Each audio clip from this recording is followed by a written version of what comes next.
Hi, folks. This is Jonathan Phoenix, the Carolina Storyteller, coming to you with an important message. Okay, this is an adult podcast, so it shouldn't be listened to by children. And if you're listening to this, I assume that you're an adult. And if you're not an adult, that's bad, because some of the things that we cover on this podcast are topics that really younger ages shouldn't be listening to. There's murder, there's death, there's blood, guts, and gore. Things that really they don't want to be exposed to. So as an adult, I'm going to ask you to keep the kids away. But I don't think every one of you is doing it. So I'm going to have to do something to curb this behavior if you don't stop. Maybe I'll tell your kids where Santa's real address is. Or maybe I'll tell them where babies come from. Or how to get a hold of the Easter Bunny and the Tooth Fairy. Or maybe I'll just tell them why the mailman always brings them birthday presents and why Daddy is really mad about it. So remember, keep the kids away from the adult material and enjoy the show. This is the Carolina Storyteller. This is the Carolina Storyteller, folks. I am Jonathan Phoenix, your Carolina Storyteller. Happy to have you here with me today. Just a quick note, if you want to support this show, remember to go to patreon.com/the Carolina Storyteller. You can subscribe and get a look at all of our bonus content. We have a whole list of things for the upcoming show. Valmont that's there for you, some extra stories, audios of me reading some of my books. So go over it, check it out, subscribe, become part of the community. Let me know how I'm doing. Do that kind of stuff, talk to me right over there at patreon.com/the Carolina Storyteller and also thecarolinastoryteller.com. Absolutely free to go to. You can see everything on all of my guests, all of the episodes, all of where my merch is just by going to the store. We've got some new merch like the Valmont coffee cup and the Carolina Storyteller's Lavanya Was Framed t-shirt. Come on. You got to get that. Show your support for poor Lavanya being, hung for a crime she didn't commit. Everybody, get together. Go. Show some support. Doesn't matter that it was 200 and some odd years ago. We need to support this lady. Maybe your ghost will finally get some peace. Anyway, let's get on to today's story. I've gotten away from telling true life stories. And I don't know why I've gotten away from it. I've never passed myself off as a paranormal investigator. I dabbled a little bit when I was younger. I went to all the haunted places. But when I moved from Georgetown, I didn't really branch out to go searching for new and interesting ghosts to mess with. Now, there's a couple of reasons behind that. For one, it wasn't my area to. Now, if I was invited to go and look, sure, I rode along. I tagged along a lot. And there was, like I said, only one place where I went, nope, not going in there. Strawberry Chapel, still to this day, not going to do it at night. Don't believe me? Fine. Go. Have fun. Do what you want to do. See what happens to you. Probably going to get picked up by Berkeley County, but, something worse might happen. Don't go there. Just don't. First of all, the people that own it and the people that are trying to keep it historically don't really like people going at night. And second of all, it's just bad. Don't do it. Anyway, Strawberry Chapel's not what we're talking about today. But it's the point of it all is that I didn't go and seek out the paranormal when I moved to Monk's Corner. No, I got myself a full-time job. I got myself a family. I started raising my kids. And, I told some ghost stories here and there to my nieces and things like that. But other than that, I generally stayed away from looking for the new things. I mean, yes, I did go to the old city jail and try and find out about Lavanya. I did do that. And I've been to Fort Sumter and Charlestown Landing and Pugins Porch, and the Battery. All right, I went to some places in Charleston, but it generally it died down after I turned 25. I just kind of was like, if it's a ghost, it'll come find me, or someone will come and get me, and we'll go together. I'm not going to go do this stuff on my own. Now, this is generally because I got smarter as I got older and realized you don't go in someone else's backyard and do that stuff. Had I been in Georgetown, yeah, I might have gone out to Old Gun Church every weekend or, walked around the old graveyard and, seen if I could stir up some spooks. Maybe even checked out some of the houses in the historic district where I knew the ghosts were, like where Theodosia Burr hung out. But other than that, nah, I was sticking to myself. I had friends, though, and these friends, well, they didn't do that so much. And they always seemed to find some really creepy stuff. And granted, I wasn't ever with them, but they'd come and tell me about it. And, generally I'd give them some advice and, tell them what I knew from the folklore that I'd heard and what advice I could give them and send them on their way. Until this friend shows up this one day and tells me about this house they purchased. They purchased this old wood log cabin that was still in town. It was over 100 years old. It had been a mortuary at some point in time. It had been someone said a butcher once lived there, that they had used it for a Masonic temple at some point. It had had lots of uses over the years, and it had really fallen into disrepair. It was not very well taken care of. But they bought it on the cheap and thought that it would be a nice house to have with their kids. They were in there for a couple of months when things started happening. They started seeing things. Stuff started getting thrown around. The kids started getting messed with. And when one of the kids got scratched, that's when they thought, okay, that's enough. We're getting the kids out of there and we'll figure something out. But they still wanted to figure out about the house. So they came and got me, and they got Crimson, and they brought us down there. And they wanted us to take a look at the place. Now, we've been there. I mean, we've been to parties since they moved in, but we've never really, hung out inside. They had a fire pit outside, so it'd be barbecuing. In the South, during the winter, when you have a party, it's generally outside by a fire pit. You only go inside to use the restroom, and the rest of the time you're outside drinking and cavorting with all of the people who are out there with you, in the cold. Don't ask us why. We like to be out in the cold during the winter, and we go inside during the summer. I can't explain it. I mean, we're either in the water during the summer, or we're inside, or we're next to a fire grilling something. Let's just face it, fire and grilling is a big deal with us around here, especially when we have get-togethers. We love to have a big fire, and we love to have a lot of alcohol when we do it. So they came, and they got me, and they got Crimson, and they asked us to ride over there. We were going to go take a look at the property, and it was late in the afternoon. Now, Crimson rode with her friend, who came and got us, and their oldest, and my oldest, and some other lady that was with them. And they had a camera and everything. I drove my big old, at the time I had a Chevy Tahoe. And I drove that thing down there. And so I pulled the Tahoe up, parked the Tahoe, and got out of the Tahoe. And they're running around and they're taking pictures. And we go into the place, and the power has been cut off because they've abandoned the place. And we go in, and it's extra creepy because, first of all, the windows are all very much scattered about this place. And as you walk in, you can tell that it was, it was originally built not to have modern amenities. Everything looks like it was just kind of made added into where the logs were. And you can see where some of the logs were starting to rot. I mean, it needed a lot of work. And I wasn't surprised when it got torn down a couple of years later. But we walk around, and she's telling us about the things that happened. Like, over here, this door, it shut, and it locked the kids in, and we couldn't get into them. And she was screaming, and da-da-da-da-da. And I'm like, wow, that's kind of creepy. That's really messed up. And so I pulled the door closed and messed with the door, see if there was a reason the door would stick. Your typical ghost hunters. Okay, well, maybe this door sticks at some point, or no, not seeing where it sticks. Seems to glide very easily, seems to lock and unlock very easily. No reason why this door should have done that. And then we get over here, and it's, well, this is where this thing just flew off of this shelf. And so I take a ball, and I sit it on the shelf, and the ball does not roll. Now, if you're wondering why I did that, let me explain.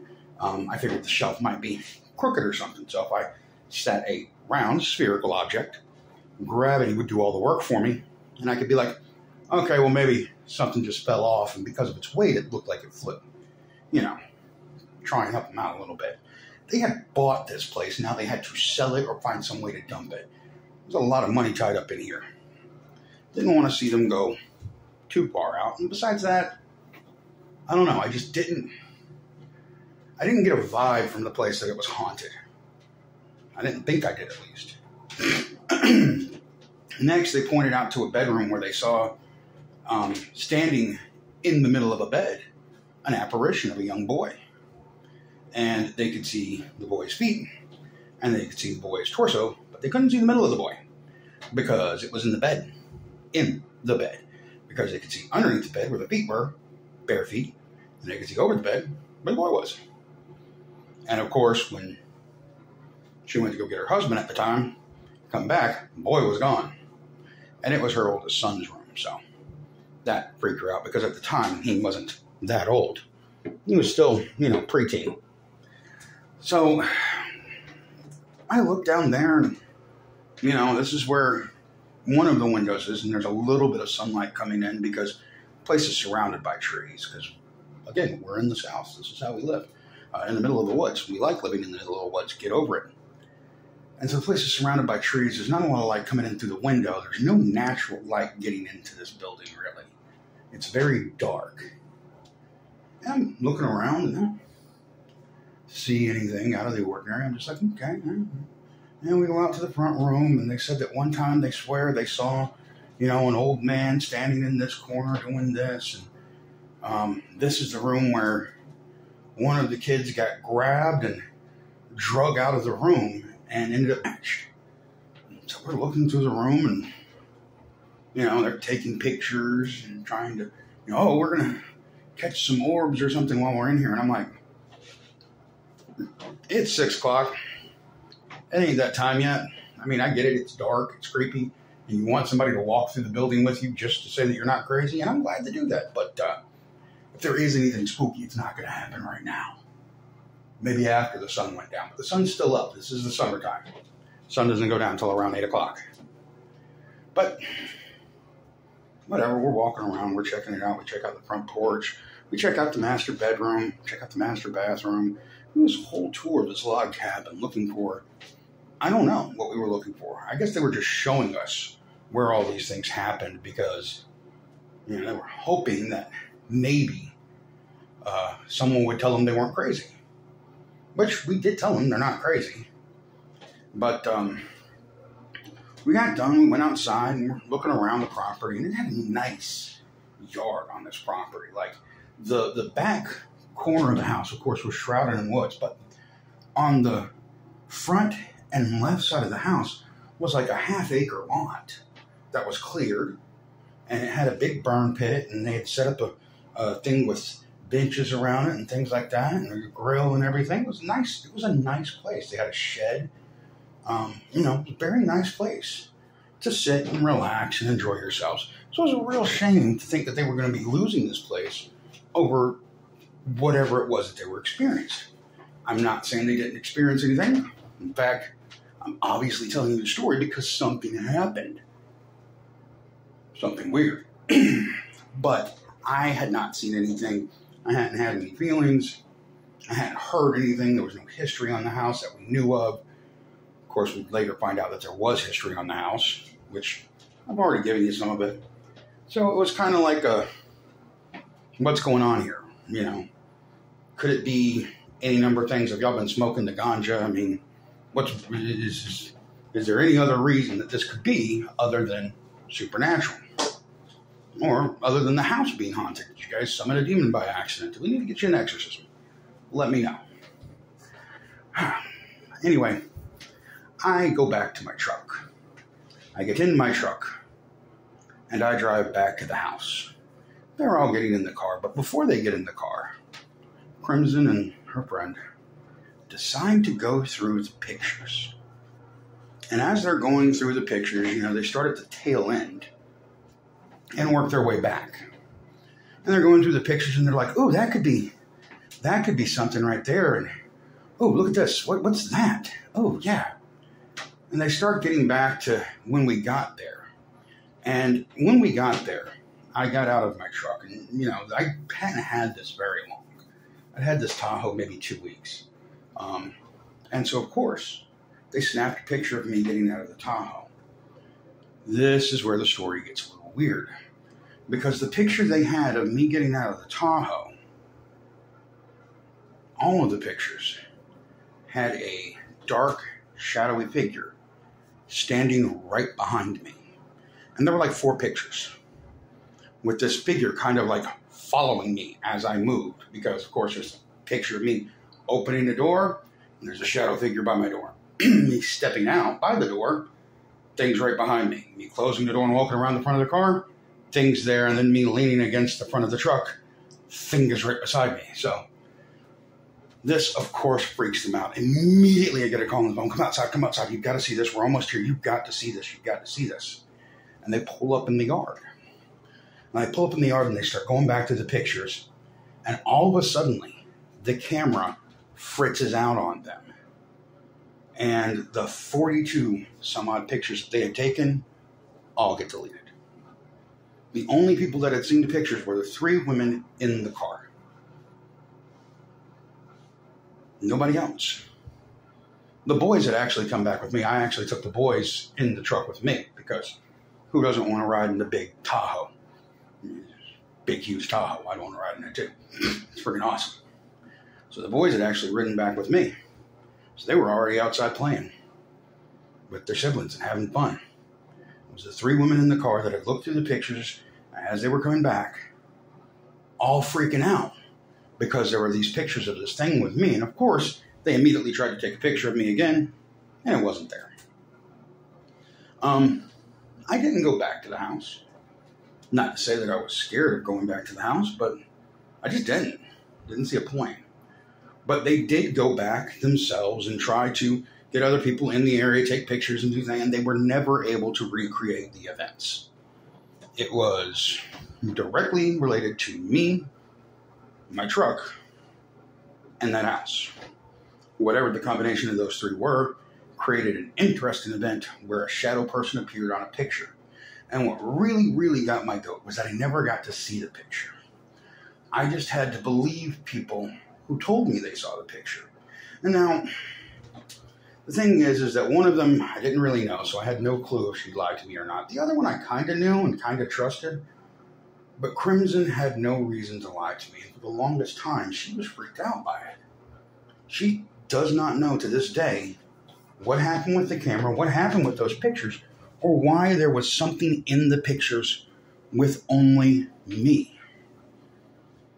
Granted, nothing weird has happened, since that day. Now, some people have said, and I've even had it told to me that I have kind of a guardian that follows me around looking for me to run into things because I have a history of running into trouble, and it likes to tag along with me so it can find the trouble and root it out, if you will. And I've got like,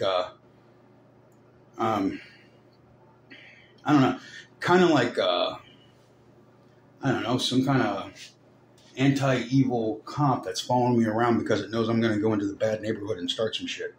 I don't know how to explain it. This is what somebody once told me, and this was actually on an interview that I did last year on someone named Starlink. Did the interview with me and was like, "Yeah, I feel like you have this thing that follows you around, and it fights things." And it follows you because you will find things. You have this nature of going to where danger is to help people, and it follows you because of that.